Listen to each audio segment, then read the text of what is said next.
এই নাফরমানের বাচ্চা নাফরমানকে অ্যারেস্ট করে রিমান্ডে নেওয়া হোক।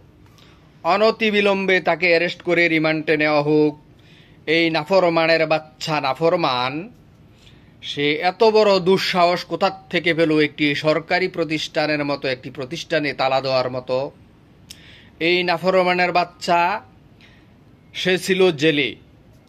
যে ছেলেরা তাদের জীবনের ঝুঁকি নিয়ে পিস্তলের সামনে দাঁড়িয়ে জীবনের মায়া ত্যাগ করি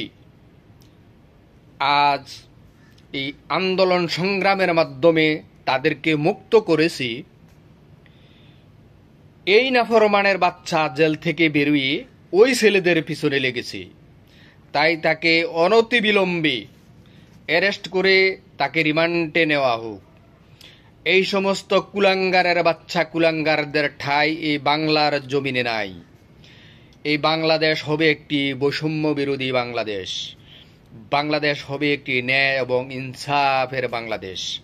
এই বাংলাদেশে এই সমস্ত দালাল কুলাঙ্গার এই সমস্ত নাফরমানদের জায়গা এই বাংলার জমিনে হবে না। তাই আমি সরকারকে বিনীতভাবে অনুরোধ করব যে এই নাফরমানের বাচ্চাকে অ্যারেস্ট করে তাকে রিমান্ডে নেওয়া হোক।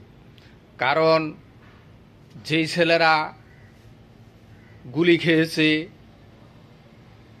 শহীদ হয়েছে, জীবনের মায়া ত্যাগ করেছে, করে দিয়ে এই জাতির মুক্তি করেছে, এই জাতিকে মুক্ত করে এই ভারতীয় আগ্রাসনের হাত থেকে এই জাতিকে মুক্ত করেছে, ওই ছেলেদের পিছনে এই নাফরমানের বাচ্চারা যারা লেগেছে একটারও ঠাঁই এই বাংলার জমিনে হবে না।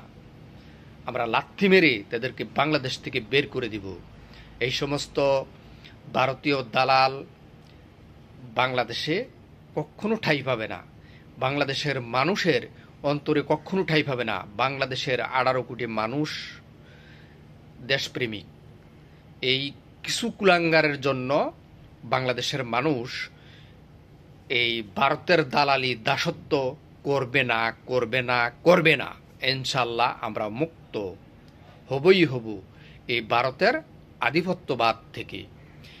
আমি বিনীতভাবে সরকারকে অনুরোধ করছি যে যে নির্বাচন ডক্টর মোহাম্মদ ইউনূস চেয়েছে, যে বাংলাদেশের ইতিহাসে একটি সেরা নির্বাচন তিনি আমাদেরকে উপহার দিবে, যদি সেই নির্বাচনের পরিবেশ না থাকে তাহলে আমরা জনগণ নির্বাচন বর্জন করলাম, আপনিও নির্বাচন বর্জন করেন।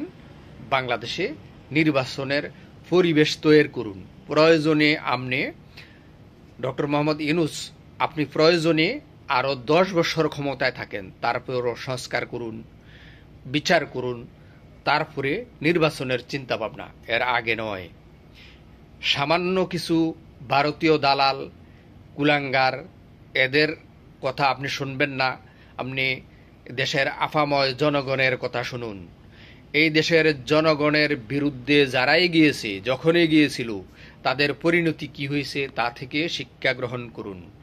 আমি বিনীতভাবে অনুরোধ করছি যে এই কুলাঙ্গারদেরকে ত্যাগ করে বাংলাদেশে একটি সুষ্ঠু এবং সুন্দর গণতান্ত্রিক পদ্ধতিতে অংশগ্রহণমূলক একটি নির্বাচনের ব্যবস্থা করুন। এই নির্বাচনের ব্যবস্থা করতে যদি 2-5 বছর লাগে সেটা আমরা দিতে রাজি। তাই আমি এই সামান্য কিছু কুলাঙ্গারের জন্য এই বাংলার মানুষের আশা আকাঙ্ক্ষাকে আপনি ধূলিসাৎ করে দিতে পারেন না। তাই আমি আপনার কাছে অনুরোধ করছি যে আপনি আগে নির্বাচনের পরিবেশ তৈরি করুন, তারপরে নির্বাচনের চিন্তা ভাবনা করুন। আসসালামু আলাইকুম ওয়া রাহমাতুল্লাহি ওয়া বারাকাতুহু।